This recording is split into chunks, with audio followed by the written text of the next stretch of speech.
आणि नंतर मुख्यमंत्री देवेंद्र फडणवीस बोलतायत, पाहूया।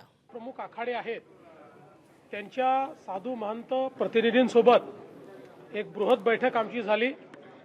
आम्ही आत्तापर्यंत कुंभमध्ये काय काय केलेलं आहे याचं प्रेझेंटेशन त्यांच्यासमोर केलं। काही सूचना त्यांच्या माध्यमातून आल्या, त्या सूचना समजून घेतल्या, त्याच्यावर कारवाई करायला सांगितली। एक अतिशय भव्य आणि दिव्य अशा प्रकारचा कुंभ झाला पाहिजे आणि जे काही भाविक येतील, जे काही साधू संत महंत येतील, या सगळ्यांची चांगल्यात चांगली सोय झाली पाहिजे। या दृष्टीनं एक अतिशय चांगला अशा प्रकारचा प्लॅन आम्ही तयार केला आहे आणि त्यामध्ये साधू महंतांचं देखील एक मोठं सहकार्य आम्हाला मिळत आहे।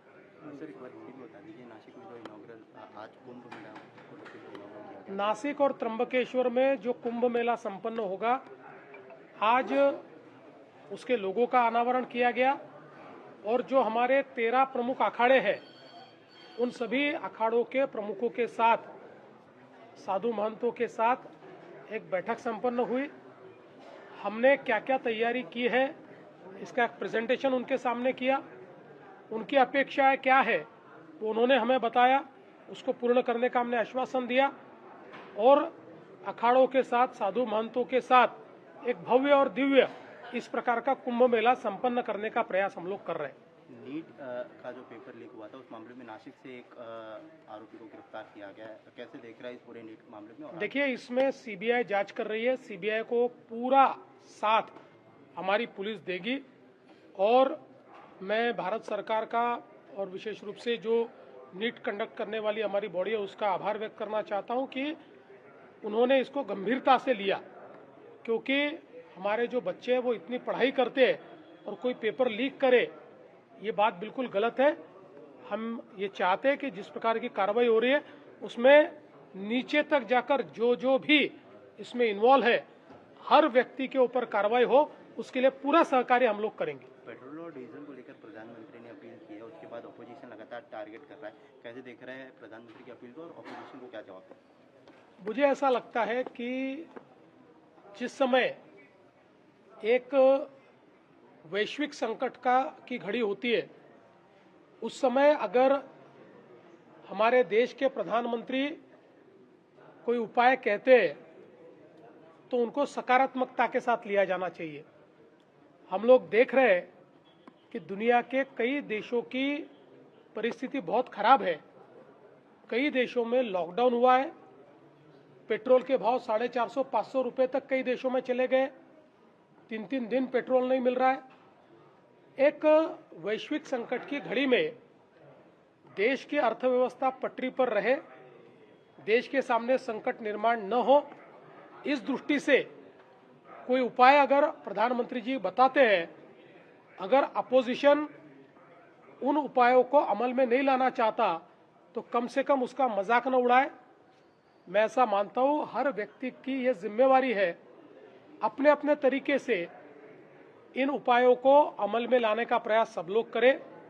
हम लोगों ने भी, महाराष्ट्र सरकार ने, चाहे वो हमारे सिक्योरिटी का मामला हो, जो सिक्योरिटी के कॉन्वॉय होते हैं, जो विदेश यात्रा के मामले हो, या अलग अलग प्रकार से जहां पर देश का जो फॉरेन एक्सचेंज है वो जिन चीज़ों में खर्चा होता है उन चीज़ों का कम से कम इस्तेमाल कैसा हो, इस प्रकार का प्रयास हम लोग कर रहे हैं। इसके बारे में एक बैठक भी मैंने बुलाई है और निश्चित रूप से प्रधानमंत्री जी ने जो संदेश देश के लिए दिया है उस दृष्टि से महाराष्ट्र भी काम करेगा। आपल्याला खरं म्हणजे मला विरोधी पक्षांना सांगायचं आहे की ज्यावेळी वैश्विक संकटाची परिस्थिती असते त्यावेळी जर देशाच्या प्रधानमंत्री महोदयांनी काही उपाययोजना सांगितल्या तर त्या उपाययोजना तुम्हाला करता येत नसतील तर किमान थट्टा मस्करी तरी करू नका। आज जगासमोर संकट आहे, केवळ भारतासमोर नाही आहे आणि म्हणून आपलं परकीय चलन वाचलं पाहिजे आणि आपल्या इथे महागाई वाढू नये या दृष्टीनं मोठ्या प्रमाणात प्रधानमंत्री मोदयांनी ज्या काही उपाययोजना सांगितलेल्या आहेत प्रत्येक व्यक्तीला थोडं थोडं आपली जीवनशैली जर बदलली तरी देखील आपण देशाला मदत करू शकू. 6 महिन्याकरता जर प्रधानमंत्री मोदयांनी देशवासियांना आव्हान केलं आहे तर मला विश्वास आहे की भारतातले आपले देशवासी त्या बाबतीत मदतच करतील. विरोधी पक्षांनी किती थट्टामस्करी केली तरी देखील वैश्विक संकटात जर आपण देशाच्या पाठीशी उभं राहिलो नाहीत तर हे योग्य होणार नाही. महाराष्ट्रामध्ये देखील आम्ही निर्णय केलेला आहे. मुख्यमंत्र्यांसहित मंत्र्यांचे कॉन्व्हॉय हे छोटे आम्ही करतो. विदेश यात्रांवर अधिकारी असतील किंवा मंत्री असतील निर्बंध आम्ही आणतो. ज्या ज्या गोष्टीमध्ये परकीय चलन खर्च होतं त्या गोष्टींची खपत कशी कमी करता येईल याचा प्रयत्न आम्ही करतो. वेगवेगळ्या पद्धतीनं आपल्याला आपल्या देशी गोष्टींना कसा त्या ठिकाणी एक बढावा देता येईल असा प्रयत्न देखील आम्ही करतो. हे काही एका दिवसात होणार नाही आहे, पण आपण सगळ्यांनी मिळून प्रयत्न केला तर निश्चितपणे आपण हे पूर्ण करू शकतो.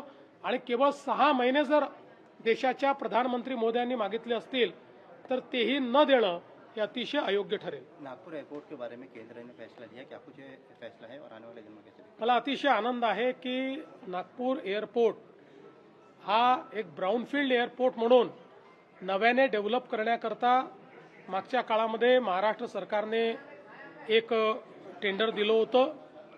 त्यानंतर त्याची हँडिंग ओव्हर आणि बऱ्याच प्रक्रियांकरता कॅबिनेटचं अप्रुव्हल पाहिजे होतं.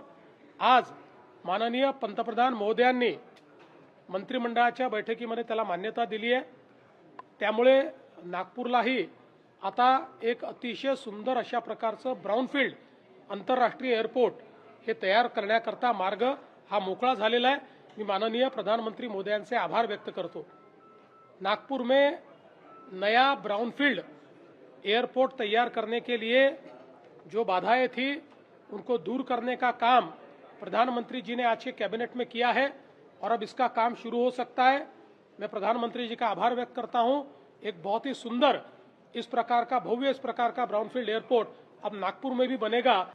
तेव्हा मुख्यमंत्री देवेंद्र फडणवीस हे बोलत होते. विविध विषयांवर त्यांनी बोललेलं आपण पाहिलेलं आहे, ज्यामध्ये नीटची परीक्षा असेल, त्यासोबतच पंतप्रधानांनी केलेलं आवाहन असं आणि नागपूर आंतरराष्ट्रीय विमानतळ तयार करण्याचा मार्ग आता मोकळा झाल्याचं फडणवीस यांनी म्हटलेलं आहे. नागपूर विमानतळाला आंतरराष्ट्रीय दर्जा जो आहे तो केंद्रीय मंत्रिमंडळानं याकरता मंजुरी दिलेली आहे. याबाबत आपण देवेंद्र फडणवीस यांची ही प्रतिक्रिया पाहिलेली होती आणि पंतप्रधानांनी जे आवाहन केलेलं आहे त्यावर महाराष्ट्र सरकार देखील काम करत आहे. अनेक महत्त्वाचे निर्णय गंभीरपणे घेतल्याचं मुख्यमंत्र्यांनी म्हटलेलं आहे आणि विरोधकांना देखील या सगळ्याबाबत मुख्यमंत्री देवेंद्र फडणवीसांनी आवाहन केलेलं आहे.